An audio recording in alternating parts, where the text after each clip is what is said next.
खुलुमबाय लोगोफोर नैबे बिखेकके भिडिअ बानायनायनि दिनैनि मेन जाहोनानो जाहैबाय नोंथांमोननो मोनसे आङो एकदम लेटेस्ट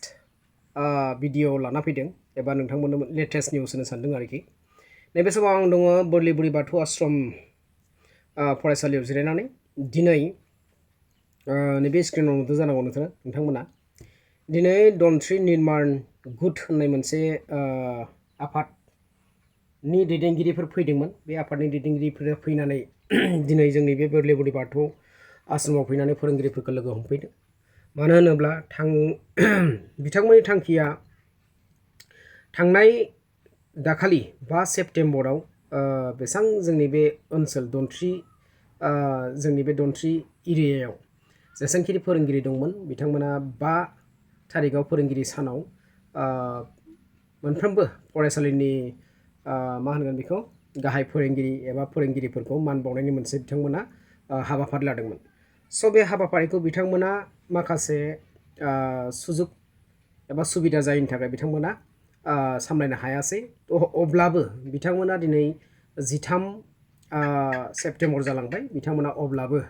बे 13 सेप्तेम्बरब्लाबो बिथांमोना जाय बिबान मोनदों बे धनश्री निर्माण गुदाव बिथांमोना गावसोरनो फैनानै फरायसालि माबे एरियायाव फरायसालि दं बेफोरखौ नागिरनानै फैनानै बिथांमोना दिनै आंखौ मोनसे गावसिनि सिलें गामसा बिथांमोना बेजों मान बावलांबाय लोगोसे आंनो नैबे बुस्थुखौ होलांबाय आरोखि बे जाबाय नोंथांमोना नायनो हागोन नैबे जाबाय मोनसे डक्टर सर्वपल्ली राधाकृष्ण जायखौ जोङो फोरोंगिरि सान हिसाबै फालियो बे बुस्थु बे आंनो फरायसालियाव मोनसे फोरमान बिलाइखौ होलांबाय आरोखि आं दिनै जोबोद गोजोननाय मोन्दों बे धनश्री निर्माण गुड होननाय मोनसे आफादा फैनानै बा आफादनि सोद्रोमाफोरा फैनानै bwrli burwi bathou आश्रमनि हाल सालखौ सोंफैदों आरो लोगोसे बे फोरमान बिलाइखौ होदों बेनिखायनो बिथांमोनखौ आंनो गोसो गोरबोनिफ्राय गाहाय फोरोंगिरि जानानै रोजा रोजा साबायखर बावबाय लोगोसे मा बुंबावगोन आरो बेयाव होलांनाय मथेथ' बिथांमोना होबाय जेथिया जों गनायनानै लाबाय बिथांमोनाबो हरखाब फैदों बे हरखाब फैनानै बे बुस्थुखौ होलांबाय आरोखि थ' नोंथांमोना भिडिअखौ मोजां मोनोबा लाइक शेयार कमेन्ट खालामदो आरो नोंथांमोना आं मोनसे खोन्थाबावनोसै जाय सिलें गामसानि खोथा बुंदोंमोन आं सिलें गामसा नैबे बे सिलें गामसाजोंनो आंखौ बिथांमोना बरायलांबाय आरोखि आंबो नाजावना लाबाय माखासे बिखेकके बिथांमोना खबर होआगारा फैनायलाय बिथांमोनखौ आङो जिबायदि मोनसे आफादनि फैनाय सोद्रोमा मानगोनां गेदेमा बिथांमोनखौ आं मोजाङै सनमान खालामहरनो हायासै थ' बिनि थाखाय आं नोंथांमोननो बे भिडिअखौ लाबोनाय जाबाय थ' नोंथांमोना भिडिअखौ मोजां मोनोबा लाइक शेयार कमेन्ट आरो खालामदो आरो लोगोसे जाय नोंथांमोना आंनि चेनेलखौ दावगा हारिमु आफाद ब्लग भिडिअ इउटुब चेनेलखौ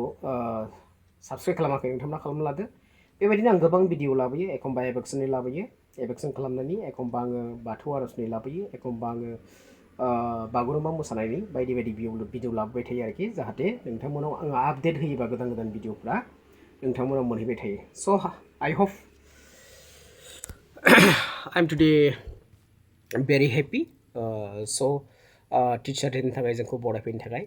जोंनि माखासे बिबानगिरिफ्राथ' जोंखौ नायफिना नालाय अब्लाबो मोनसे धनश्री निर्माण गुड होननाया जोंखौ बोरैबा नायसनफैदों बिथांमोना हाल साल सोंफैदों मारै दं फरायसालिफ्रा बेसेबां स्टुडेन्टफ्रा बेखौ सोंफैदों बिनि थाखाय आं जोबोद मोजां मोनदों आरो गोसो बेखिनिखौनो बुंबाय bwrli burwi bathou ashram Ganeshpur শ্ৰদ্ধাস্পদেকো সাধুৰ সম্ভাষণ গ্ৰহণ কৰিব বিশ্ববৰেণ্য দাৰ্শনিক পণ্ডিত ডক্টৰ সৰ্বপল্লী ৰাধাকৃষ্ণনৰ উপজা দিন শিক্ষক দিৱসৰ পবিত্ৰ ক্ষণত আপোনালোকলৈ জনাইছোঁ সশ্ৰদ্ধ প্ৰণিপাত।